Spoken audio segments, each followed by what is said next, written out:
Pak Ustadz, bagaimana cara husnuzon terhadap takdir Allah? Terkadang yang namanya manusia nih, asa an takrahu syai'a, boleh jadi kau benci pada sesuatu, wa yaj'alallahu fihi khairan katsira. Kau benci, di balik benci itu ada kebaikan yang luar biasa. Ikut latihan paskibraka, sudah hampir mau, tiba-tiba batal. Sakit hati, benci, kenapa nasib begini? Rupanya skenario Allah indah. Dipanggil sama Pak Kapolres, diuruskan ke Jakarta. Terbang ke Jakarta. Takdir, rencana Allah jauh lebih indah daripada yang kita rencanakan. Tapi jangan gara-gara ini besok tidur jam 8 tarik selimut, kau tak pergi kerja, rencana Allah jauh lebih indah. Usaha, doa, tawakal, niat baik, cakap baik, buat baik. Datang baik berarti dari Allah, datang tak baik, sabar, Allah sedang menguji. Oleh sebab itu maka kita hanya berusaha, al-insanu mudabbir wallahu muqaddir, Allah yang menetapkan final akhirnya. Jangan pernah berhenti berusaha, jangan pernah suudzon pada Allah Subhanahu wa taala. Kalau sudah terjadi tak sesuai dengan keinginan, qaddarallah. Kalau sudah terjadi tak sesuai dengan kehendak, apa yang keluar dari mulut kita? Qaddarallah. Ucapkan qaddarallah, sudah takdir Allah, qaddarallah. Karena kalau berkalau-kalau, dibeli tanah 2 hektar, ditanam sawit, ditunggu pupuk, memupuk, membersihkan 2 tahun. Begitu panen, datang orang lain ngambil. Ini sawit saya, ini tanahnya, ini surat dari BPN. Apa tak gila gitu? Tiap malam, tiap pagi, kenapa nanam sawit? Kenapa nanam sawit? Kenapa nanam sawit? Kenapa nanam sawit? Qadarullah, sudah selesai. Game is over. La ta'jaz, jangan lemah. Karena sekali kau berkata kalau, akan disusul kalau. Itulah orang kena insomnia, tak tidur malam. Kudik-kudik. Pergi ke psikiater. Pak psikiater, ya aku sudah tak tidur berapa lama? Sudah 2 malam tak tidur. Kata psikiater, aku 2 bulan tak tidur dah. Parah pula aku dari kau lagi. Siapa yang tak punya masalah hidup ini? Oleh sebab itu kita berbaik sangka kepada Allah Subhanahu wa taala selama sudah dilaksanakan 3: ikhtiar, usaha, doa, tawakal. Fa idza azamta, kalau kau sudah azam, fatawakkal 'ala Allah. Innallaha yuhibbul mutawakkilin. Allah suka pada orang yang bertawakal. Semua buah-buahan yang ada di Medan, di Brastagi, di Rantau Prapat, semua buah-buahan yang ada di dunia ini, itu sudah tertulis di buah itu Abdul Somad. Semua ikan-ikan yang ada di Belawan, yang ada di Medan, yang ada di Pancur Batu, sudah tertulis di ikan itu Abdul Somad. Tidak akan mungkin ikan itu dimakan orang lain. Ikan mahal, ikan hebat, sudah tertulis, tak akan mungkin makan. Abdul Somad tak sanggup membeli ikan itu, karena sekilonya sampai 200.000. Mana kita sanggup?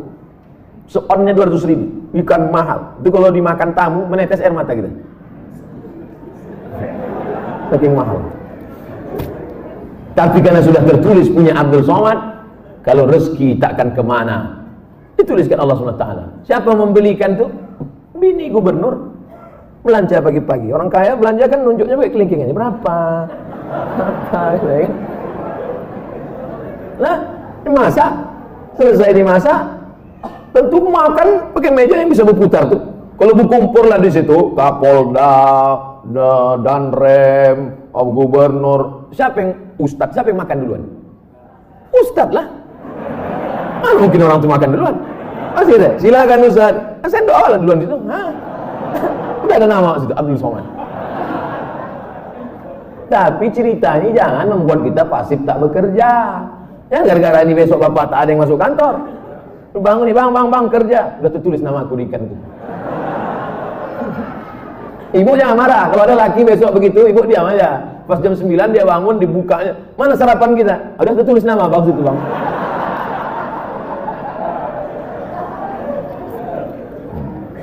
Orang yang pakai akal-akal, dia pakai akal juga kita balasnya. Tak main ayat hadis sama dia. Ustaz, kalau sudah wudhu terus makan, wudhunya batal apa tidak? Mana pula makan batalkan wudhu? Kecuali makan sambil kentut. Makan tidak membatalkan wudhu. Beli buku judulnya Fikih Islam Sulaiman Rasyid. Saya ulang sekali lagi, Fikih Islam Sulaiman Rasyid, bahasa Indonesia. Syekh Sulaiman Rasyid orang Lampung, tamat dari Al-Azhar Mesir 1935. 10 tahun sebelum Indonesia merdeka dia sudah tamat Al-Azhar Mesir. Jabatan terakhirnya rektor di Lampung, IAIN Lampung. Fikih Islam simple sederhana, supaya tahu mana rukun, mana syarat, mana wajib, mana makruh, mana membatalkan. Setiap rumah mesti punya buku ini. Ini fikih yang simple, murah, harganya 40.000. Kalau naik saya tak tanggung jawab.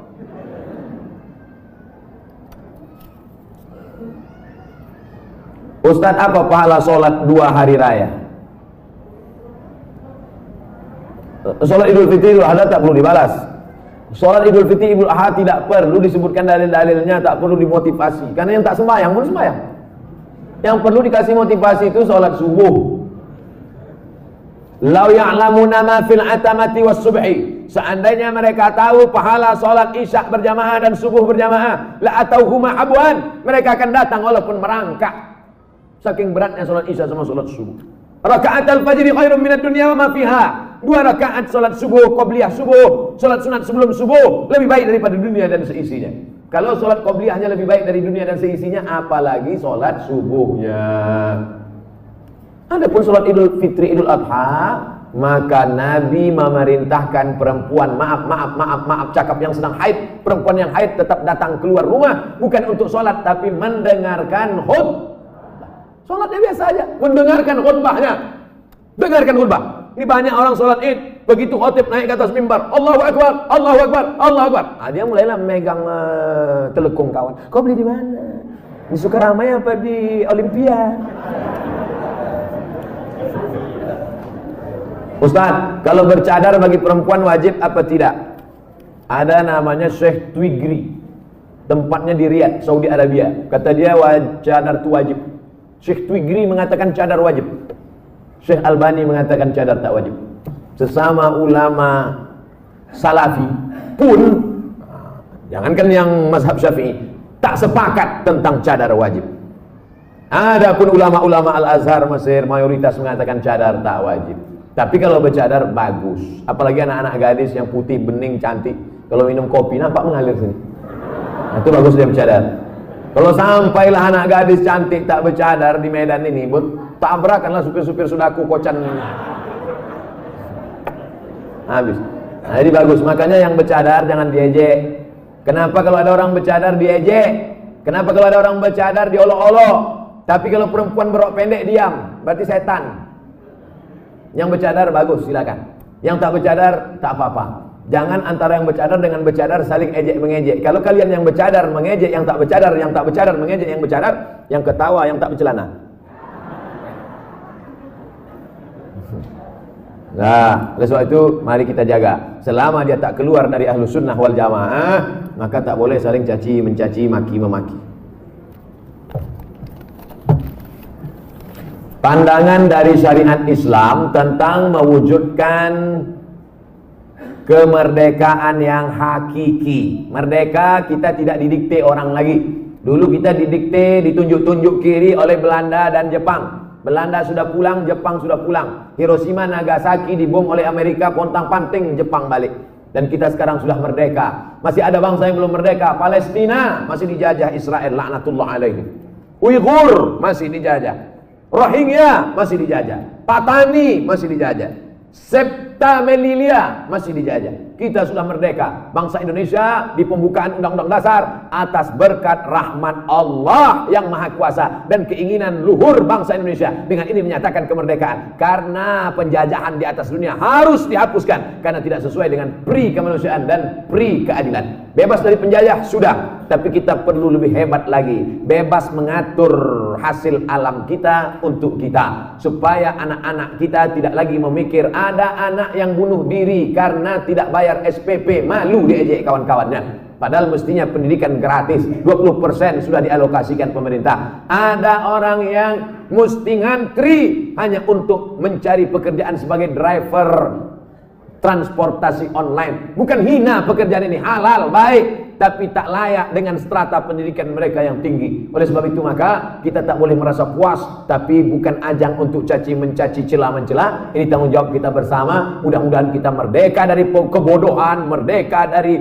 uang sekolah yang mahal, merdeka dari tidak ada kesempatan kerja, sehingga tahun ke depan menjadi lebih baik insyaallah. Amin ya rabbal alamin. Mengisi kemerdekaan itu, peringatan 17 Agustus itu dengan syukur pada Allah, karena kemerdekaan itu rahmat Allah. Ini sekarang banyak orang mensyukuri kemerdekaan. Laki dipakainya baju bininya main bola pakai daster. Apa ini? Pejuang kita dulu potong panting mengusir Belanda, dia potong panting pakai baju bini.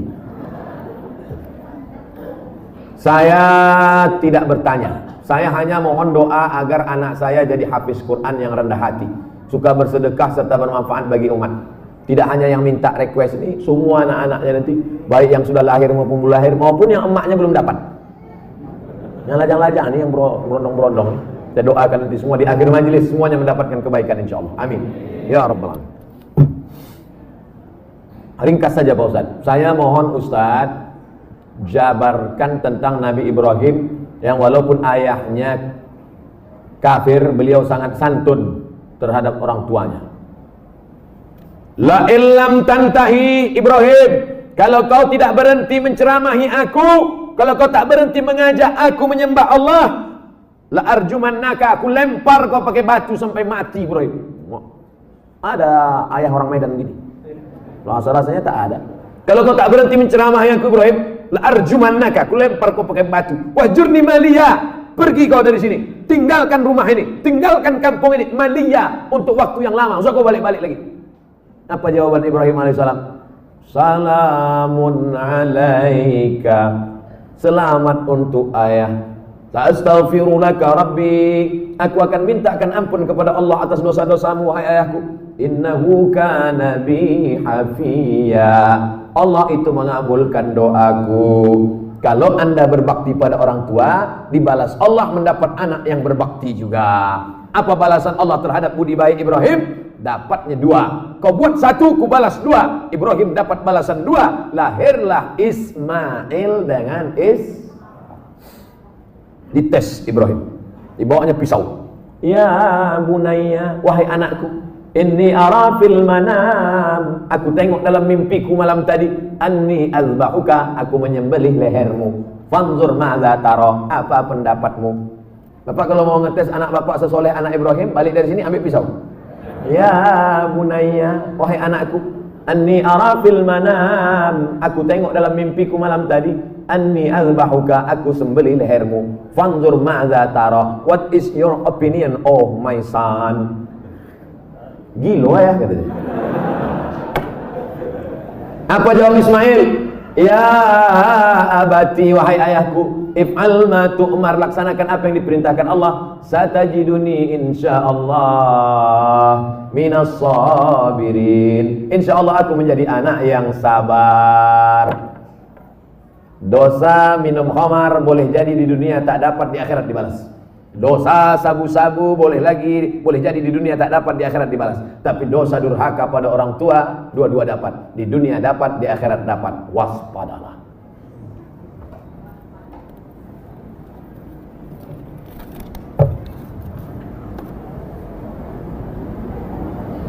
Diturunkan Al-Quran di bumi ini untuk memelihara semesta alam. Kenapa tak ada keinginan Ustadz menjadi pemimpin umat di birokrasi? Mancing-mancing.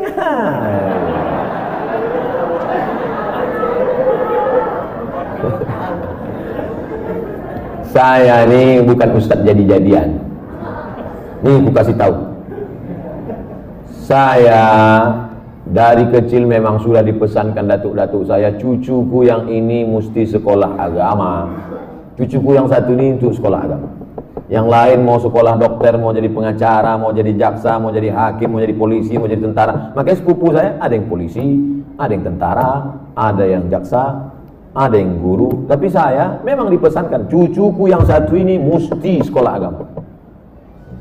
Nah, jadi pilih yang lain-lain, jangan sakit hati. Banyak lagi yang mantap-mantap, hebat-hebat. Jadi Ustaz, saya sampai mati jadi Ustaz ya. Kalau masih kuat berceramah, ceramah. Tak lagi kuat, ngajar alif. Alif di atas alif, bawah alif, depan. Apa tanggapan Ustaz tentang hukum pembuat penjual lukisan? Idza kanat laha dhillun ajma'al ulama ala tahrimiha. Begitu kata Imam Ibnu Hajar Al-Asqalani. Kalau ada bayang-bayangnya, maka sepakat ulama bahwa dia haram. Ada bayang-bayangnya. Laha dhillun, ada bayang-bayangnya. Ambil senter dia. Senter, ada tak bayang-bayangnya? Artinya yang tak boleh itu patung. Dicetak, diukir, dibentuk. Itu pun kalau lengkap dari ujung rambut sampai ujung kaki. Kalau kepalanya aja tak apa-apa, boleh. Ibu di rumah ada patung gajah keramik mahal, lengkap dari belalai sampai ujung kaki. Balik dari sini, potong. Potong. Tinggalkan belalainya aja sedikit. Jangan utuh, haram, tak boleh. Di kamar ada keramik burung merpati sedang bercengkrama, ada lampu di tengah, utuh dari muncung sampai ekor sampai kaki. Potong. Bang, demi Ustaz Somad kita potong. Tinggalkan sedikit. Jangan utuh tak boleh, haram. Tak masuk malaikat rahmat, tak masuk. Apakah setiap muslim bisa menjawab pertanyaan malaikat kubur tentang ketuhanan, kenabian? Jangan dihafal. Ini bukan tes PNS. Ini bukan SNMPTN, seleksi nasional masuk perguruan tinggi negeri. Yusabbitullahu alladhina amanu bil qawli tsabit. Yang dibuat Allah bisa menjawab itu karena istiqamah, berjamaah, beramal soleh. Illal ladzina amanu wa amilus sholihat. Jadi jangan dihafal dari sekarang. Man rabbuka? Allah. Man nabiyuka? Rasulullah. Man imamuka? Kau tak sembahyang ke masjid Hidayah? Udah kuhafal semua, udah kecil sudah. Udah dapat bocoran soal. Ini bukan ini otak-otak ini. Yusabbitullahu alladziina aamanu bil qawli tsabit. Yang bisa menjawab itu diistiqomahkan karena dia istiqomah di sini, istiqomah pula dia di sana. Makanya sebelum salam fil alamina innaka hamidum majid. Cukup. Kalau salam sah, tapi kalau bagus tambah lagi. Allahumma fir lima qaddamtu wa ma akhartu wa ma asrartu wa ma a'lantu wa ma asraftu wa ma anta a'lamu bi minni antal muqaddim wa antal muakhiru. La ilaha illa anta subhanaka inni kuntu minadh zalimin. Sebelum salam tambah 4 hadis riwayat Muslim. Allahumma inni a'udzubika min adzabi jahannam wa min adzabil qabr wa min fitnatil mahya wal mamat wa min syarri fitnatil masihid dajjal. Assalamualaikum warahmatullahi. Belum lagi? Ya, ada jawab lagi. Ustaz, Indonesia triliunan rupiah bunganya ke luar negeri. Untungnya untuk biaya pembangunan APBN. Kalau bunga kan haram, apakah rakyat ikut menanggung haramnya Pak Ustadz? Nggak nyindir saya nih.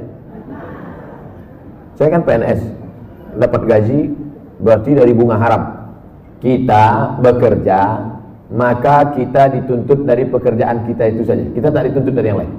Walaupun bapak pegawai APBD, APBN, polisi, tentara, guru, PNS, pekerjaan kita itu halal. Bapak polisi lalu lintas yang mengatur dari pagi sampai petang, bapak yang masalah kriminal mengatur dari pagi sampai petang sampai malam, bapak yang tentara menjaga kedaulatan negara di perbatasan, bapak yang anggota Dewan Legislatif memperjuangkan hak rakyat, parlemen bicara tentang hak rakyat di parlemen, maka pekerjaan itu halal, gajinya halal. Bapak, ibu buka rumah makan nasi lemak. Halal apa haram nasi lemak itu? Banyak yang ragu. Nasi lemak halal. Datang orang membeli nasi lemak. Saya beli nasi 5 bungkus. Kita tak perlu tanya sama yang pembeli itu. Ini duit kau, ini duit dari mana nih? Tengok muka kau macam muka perampok. Tak perlu kita tanya dia dapat duit dari mana. Karena yang ditengok bukan kerja dia, tapi kerja kita. Kita jual semen. Semen itu halal apa? Halal. Bukan untuk dimakan. Semen itu halal. Kita jual semen, datang orang beli. Koruptor mau bangun rumah, saya mau beli semen. Maaf, tidak menerima uang koruptor. Cari toko yang lain. Kita yang kita jual nih halal. Begitu juga dengan prinsip pekerjaan kita. Pekerjaan kita halal. Maka tidak perlu kita cari-cari tahu duit orang pembeli itu dari mana. Ini tentang masalah prinsip pekerjaan. Mudah-mudahan anak cucu kita mendapatkan pekerjaan yang halal sehingga rezekinya berkah, sehingga dia tak masuk neraka gara-gara.